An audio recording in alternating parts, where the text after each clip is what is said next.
ऐसा कोई इंसिडेंट आपके लाइफ में याद आता हो और वो अभी भी याद करके आपको दुख होता है या फिर नेगेटिव फीलिंग आती है, तो वो एक इनर चाइल्ड वुंड कहला सकता है।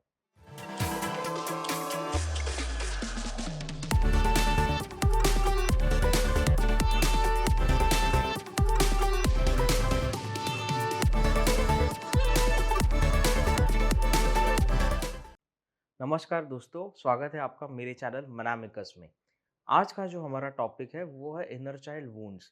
अगर आपने इसके पहले वाला वीडियो मतलब ये इनर चाइल्ड सीरीज का पहला वीडियो अगर आपने देखा है, तो उसमें हमने इनर चाइल्ड का डेफिनेशन देखा है और एंड में मैंने बताए थे कुछ एग्जाम्पल्स, जैसे इनर चाइल्ड रिलेटेड वुंड्स क्या होते हैं या फिर जख्म क्या होते हैं।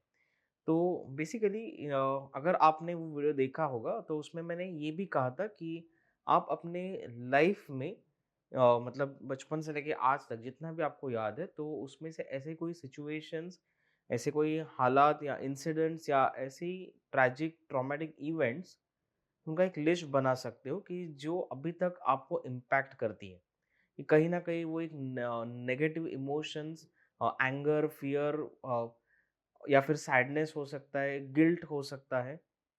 तो ये फीलिंग्स आप में अगर लेके आती है तो वो लिख सकते हो या फिर उसका एक नोट मतलब कहीं पे नोट डाउन कर सकते हो। तो अगर आप में से किसी ने किया है या फिर अगर नहीं भी किया हो, तो जैसे अभी मैं ये बता रहा हूँ, तो अगर आपको ऐसा कोई सिचुएशन या ऐसा कोई इंसिडेंट आपके लाइफ में याद आता हो कि जहाँ पे आपको बहुत हर्ट हुआ हो, मतलब आपके दिल को चोट पहुंची हो और वो अभी भी याद करके आपको दुख होता है या फिर किसी ना किसी तरह से एक नेगेटिव फीलिंग आती है, तो वो एक तरह से आपका एक इमोशनल वुंड है या एक इमोशनल जख्म है।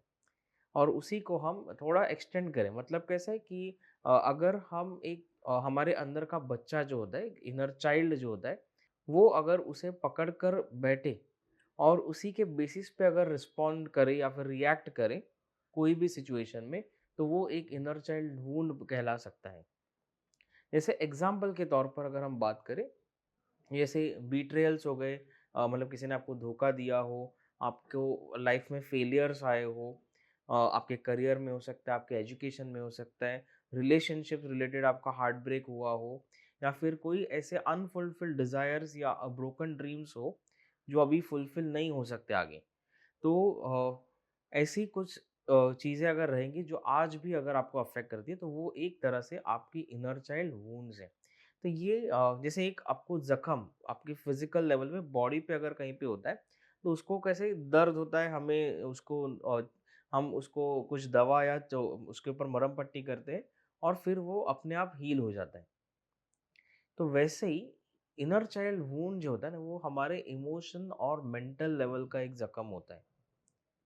और अगर हम उसके ऊपर कोई मरहम पट्टी या दवाई या फिर ऐसा कुछ सॉल्यूशन ना करें, तो वो वैसा ही रहेगा और इनफैक्ट वो बढ़ता ही जाएगा। अभी जैसे हमें हमारे बॉडी के ऊपर कहीं पे भी चोट आती है, तो हम इमीडिएटली उसके ऊपर दवाई लगाते हैं और डॉक्टर के पास जो भी है उसकी सलाह लेते हैं, जो भी है ट्रीटमेंट ले लेते हैं। लेकिन हमेशा या फिर ज़्यादातर सिचुएशन में हम ये जो हमारी इमोशनल और मेंटल वुंड्स जो होती है ना, उसको नज़रअंदाज कर देते हैं।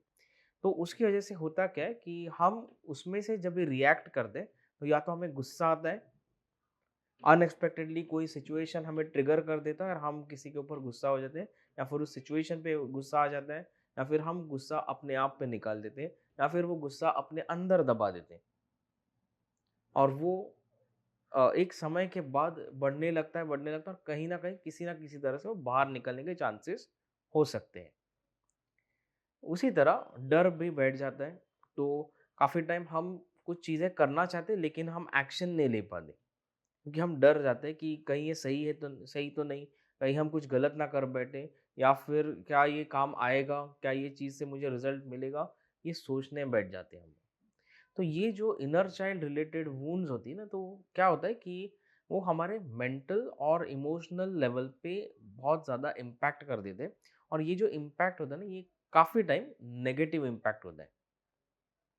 नेगेटिव इसलिए क्योंकि ये हमारे रास्ते की अड़चनें बन जाती है, हमें आगे बढ़ने नहीं देती ज़िंदगी में।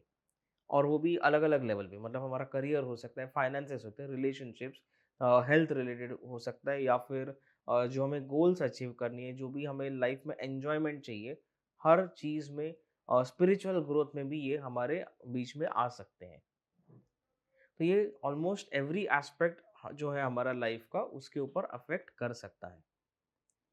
तो इसलिए ये हम एक तरह से कह सकते हैं, ये अच्छी बात नहीं है कि इन वुंड्स को हमें कैरी करना। अभी प्रैक्टिकली अगर हम सोचें तो इन वुंड्स का या फिर इन जख्मों का, जो ये इनर चाइल्ड जख्म या वुंड्स हम कहेंगे, तो उनका इम्पैक्ट क्या हो सकता है? तो कुछ एग्जांपल्स मैं आपको देना चाहूँगा। तो एक एग्जांपल ऐसा हो सकता है कि हमें ओवरथिंकिंग की आदत लग जाती है, कि कहीं न कहीं हम ये सोचते हैं कि हर चीज़ में अगर मुझे कुछ एक्शन है, कि मान लीजिए कि सिंपल से शॉपिंग करनी है, तो हम सोचने बैठ जाते हैं कि ये शर्ट मेरे लिए अच्छा रहेगा, नहीं रहेगा। ये ड्रेस मेरे लिए अच्छा रहेगा या नहीं रहेगा? क्या ये मेरे पे अच्छा दिखेगा? क्या मेरी पर्सनैलिटी अच्छी दिखेगी या नहीं? हम बहुत ज़्यादा सोचने बैठ जाते हैं। तो इससे क्या होता है, आप डिसीज़न लेने में देर कर देते हो। ये सबके साथ सेम सिचुएशन में होगा ऐसा ज़रूरी नहीं है। देखिए, ओवरथिंकिंग हर कोई सिर्फ़ शॉपिंग में करेगा ऐसा नेसेसरी नहीं है। हर कोई का मतलब जो इंसान है अलग-अलग जगह पे ये ओवरथिंकिंग का प्रॉब्लम आ सकता है। तो मतलब क्या है कि कोई शॉपिंग के लिए करेगा, कोई डिसीज़न लेने के लिए करेगा, कोई करियर रिलेटेड डिसीज़न लेने के लिए बहुत सोचेगा। मतलब वो तो वैसे भी सोचना है, लेकिन ज़रूरत से ज़्यादा भी तो सोचना नहीं चाहिए। तो ऐसे काफ़ी सारे सिचुएशंस हो सकते हैं डे टू डे लाइफ में जहाँ पे ओवरथिंकिंग होती है। अभी ओवरथिंकिंग सिर्फ डिसीजन लेने के रिलेटेड नहीं हो सकती, वो तो ऐसे भी नॉर्मली हम कर सकते हैं कि वो क्या सोचते होंगे हमारे बारे में। मैंने तो ऐसा कह दिया, मेरे से गलती से मुँह से ये निकल गया, अभी वो क्या सोचते होंगे? सामने वाला शायद कुछ भी ना सोचता, वो अपने काम में बिज़ी हो, लेकिन हम ये सोचने में बैठे कि वो क्या सोच रहा होगा। और मुझे पक्का यकीन है कि आप में से बहुत सारे लोग इसमें एग्री करेंगे कि आप में से बहुत सारे लोग ये कुछ ना कुछ ओवरथिंकिंग करते ही रहेंगे दिन भर। सब लोग करते हैं, कहीं न कहीं मैं ये भी नहीं कहूँगा कि मैं नहीं करता। होता है, हमसे भी होता है। मैं भी इंसान हूँ, तो हर कोई ओवरथिंकिंग में बैठ जाता है, और ये ठीक है, मतलब उसमें कोई बुरा बात नहीं है, लेकिन सिर्फ़ उसको कैरी फॉरवर्ड करना बुरी बात है। उसके ऊपर काम करना ज़रूरी है।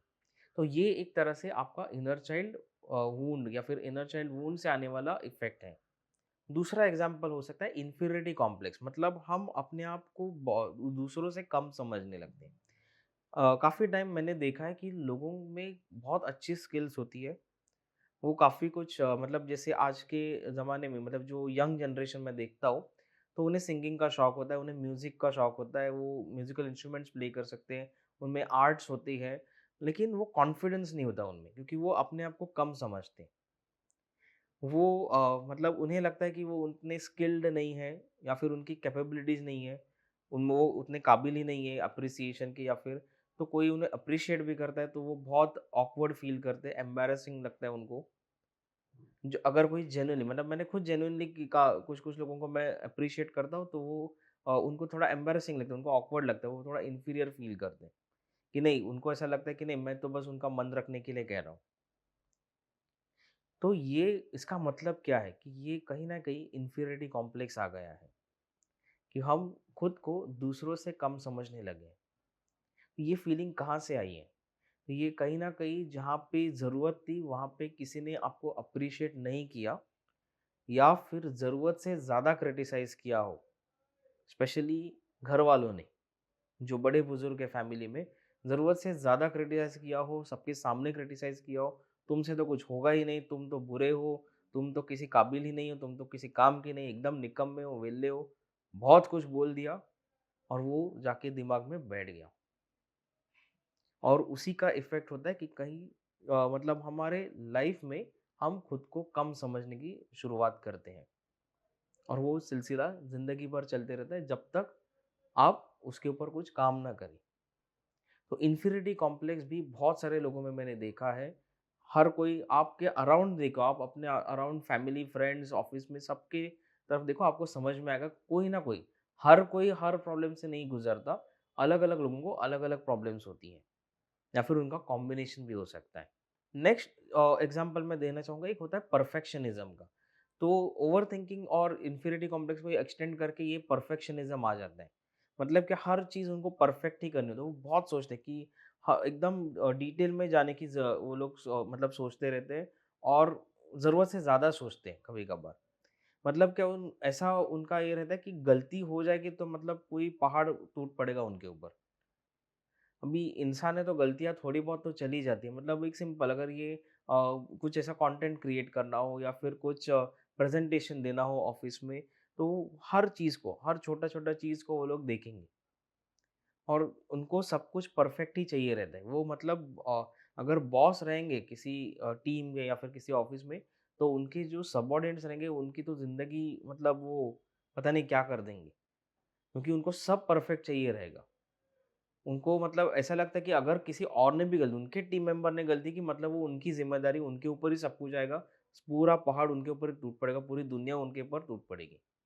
तो ये जो परफेक्शनिज़्म होता है ना, ये एक लेवल तक ठीक है, मतलब हमारा काम जो होता है, वो जो भी हम काम कर रहे हैं, उसमें एक बोल सकते हैं ना क्वालिटी ऑफ वर्क लाने के लिए डेफ़िनेटली थोड़ा-सा उसके ऊपर अप्रोच होना चाहिए।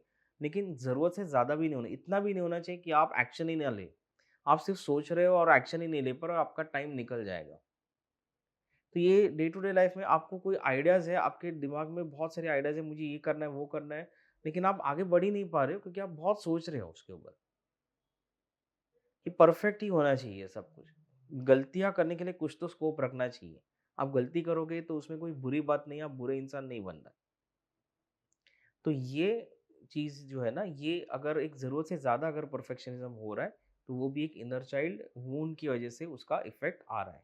और भी अगर एग्ज़ाम्पल्स दें तो हो सकता है कि मतलब हम एप्रिसिएशन चाहते हैं लोगों से, कि हमने कुछ काम किया तो हम बाकी लोग से पूछते रहते हैं, क्योंकि मैंने ठीक तो किया ना, सही तो किया ना? तो ये फीडबैक लेने तक सही बात है। मतलब जैसे अगर हम कोई काम करते हैं तो हम जैसे गूगल पे रिव्यूज़ लेते हैं, सोशल मीडिया चैनल पे फीडबैक मंगाते हैं, तो वो फीडबैक का इंटेंशन अगर सेल्फ इम्प्रूवमेंट की तरफ हो, तो ठीक है। कि जेन्युइनली हाँ, मैं अपनी सर्विसेज़ कैसे इम्प्रूव कर सकता हूँ या फिर मैं और क्या नया पेश कर सकता हूँ या फिर आपको और क्या सर्विस दे सकता हूँ, उस लेवल तक ठीक है, वो तो जेन्युइनली करना चाहिए। लेकिन ये अगर ज़रूरत से ज़्यादा हो जाता है, मतलब कन्फर्मेशन कि नहीं, मतलब बाकी लोग ने बोला ना तो ही मतलब सही है, कि मुझे समझ में नहीं आ रहा है कि मैं सही कर रहा हूँ या नहीं कर रहा हूँ। जब बाकी लोग बोलेंगे ना तभी मुझे समझ में आएगा। तो अगर ये विचारधारा रहेगी तो ये गलत है। आपका मतलब क्या होता है कि उसमें आपका कॉन्फिडेंस नहीं है अपने आप पे, कि आपने सोच समझ के ही कुछ काम किया है। आपने अगर कोई कंटेंट बनाए, कुछ वीडियो बनाए, कुछ प्रेजेंटेशन बनाए, कुछ भी काम किया है लाइफ में, जो भी आप फील्ड ऑफ वर्क है आपका, अगर आपने दिमाग लगाया, आपकी भी कैपेबिलिटीज़ है, आपने बहुत कुछ सीखा है, तो सोच समझ के आपने भी किया है और जैसे आपको गाइडलाइंस दी होगी तो उस हिसाब से ही आपने बनाया होगा या फिर जो भी काम किया होगा। तो ऐसा तो नहीं है ना कि मतलब वो एकदम, अगर किसी ने कन्फर्मेशन दिया ही नहीं, मतलब एकदम 0% सही है उसमें कुछ भी। ऐसा तो नहीं, थोड़ा बहुत ठीक है, थोड़ी खामियाँ हो सकती है, लेकिन एकदम ही गलत है ऐसा तो नहीं होगा। तो अगर किसी का एप्रिसिएशन आया ही नहीं, तो आप अपने आप को ही ब्लेम करना अगर चालू करोगे कि शायद मैं कुछ ठीक ही नहीं कर रहा हूँ, मेरे से कुछ हो ही नहीं रहा है, कोई एप्रिशिएट ही नहीं कर रहा है, देखो ना, मतलब फिर लोग एप्रिशिएट करते, अगर मैंने अच्छा किया रहता तो कुछ तो बोलते लोग। देखो एक चीज़ समझो, हमारा स्पेशली इंडियन सोसाइटी में अप्रिशिएट करना आदत नहीं है लोगों को। जैसे कुछ कंट्रीज़ में होती है कि वो हर चीज़ में अगर छोटा-सा भी कुछ रहेगा तो अप्रिशिएट करते, एक्नॉलेज करते। लेकिन हमें हमारे मतलब जो लाइफ़स्टाइल है या फिर जो कल्चर है हमारा, उसमें आज की जनरेशन में अगर आप बात करें तो वो आदत नहीं है लोगों को। कुछ लोगों को होती है कि चलो वो अप्रिशिएट करते हैं जेन्युइनली अगर कुछ आपने काम अच्छा किया हो। लेकिन अगर कोई अप्रिशिएट नहीं करता है, कोई एक्नॉलेज नहीं करता, तो उसका मतलब ये नहीं कि आप पूरी तरह से गलत ही हो। तो ये भी चीज़ें आपको अगर एक्सपीरियंस होती है या फिर किसी ने क्रिटिसाइज़ किया और वो अगर आपको ट्रिगर करता हो और अगर आपको गुस्सा आता हो, मतलब कोई नेगेटिव फीडबैक आया और अगर वो आपको गुस्सा, ऐसा कैसे कह सकता है? How can they do this? मैंने इतना मेहनत करके सब कुछ किया है, वो कैसे बोल सकते हैं कि ये गलत है या फिर ये सही नहीं है? तो अगर आपको वो गुस्सा आता है, अगर वो ट्रिगर करता है, तो वो भी एक तरह से आपका इनर चाइल्ड वुंड ट्रिगर कर रहा है। मतलब जो एक्सपीरियंस आपने लाइफ में लिए हैं, उसकी वजह से जो ज़ख्म है, तो एक तरह से उसके ऊपर खुरेदने का काम हुआ है। और उसकी वजह से वो दर्द बाहर निकल रहा है। जैसे अगर आपको कोई ज़ख्म हुआ और अगर गलती से अगर उसके ऊपर लग जाए, आपने मरहम पट्टी की है, लेकिन वो अभी तक पूरा ज़ख्म भरा नहीं है और उसके ऊपर कुछ लग जाए, तो कैसे वो हम जो उस दर्द से तिलमिला उठते हैं। तो वही इमोशनल मेंटल लेवल पे होता है कि अगर कोई कुछ बोल दे और अगर नेगेटिव फीडबैक आए या फिर कोई अप्रिशिएट ना भी करे, तो वो एक तरह से ज़ख्म खुरेदने का काम हो गया और उससे हम रिएक्ट करते हैं। तो ये जो रिएक्शन आता है ना, इसे हम कह सकते हैं इनर चाइल्ड इश्यूज़। तो इनर चाइल्ड ज़ख्म से आने वाला जो रिएक्शन है या फिर जो इफ़ेक्ट उसका जो आता है, वो हम कह सकते हैं इनर चाइल्ड इश्यूज़ हम फेस कर रहे हैं। तो उसमें क्या आ सकता है कि रोड रेज, रास्ते में कोई बीच में आ गया, गुस्सा आ गया, गाली-गलौज चालू हो गई, या फिर एंगर टैंट्रम्स थ्रो करना किसी पे भी, कोई कुछ थोड़ा-सा बोल दे तो गुस्से से पूरे तिलमिला उठते हैं और पूरा घर या ऑफ़िस पूरा सर के ऊपर उठा लेते हैं। तो एंगर इश्यूज़, एंगर आउटबर्स्ट हो सकता है। कोई-कोई लोग उस एंगर को अंदर ही बिकॉज़ वो बाहर एक्सप्रेस नहीं कर पाते, कोई सीनियर है तो उसके सामने तो बोल नहीं पाएँगे, तो पूरा अंदर ही दबा देते हैं और वो कहीं और जाके निकालेंगे या फिर खुद के ऊपर निकालते हैं। दूसरा हो सकता है कि आप एक्शन ही ना लो, बहुत ज़्यादा डर लगता है, फ़ियर्स बहुत हो सकते हैं, एंग्ज़ायटीज़ होती है। तो मतलब क्या, कोई भी नया चीज़ करने जाओ तो उसके पहले आपको एंग्ज़ियस फ़ील होता है, डर लगता है कि सही कर रहे हो कि नहीं कर रहे हो, करूँ कि नहीं करूँ, कैसे होगा, क्या कहेंगे लोग? तो ये एक तरह से एंगर इश्यूज़, तो ये एक तरह से आपका इनर चाइल्ड इश्यू हो सकता है।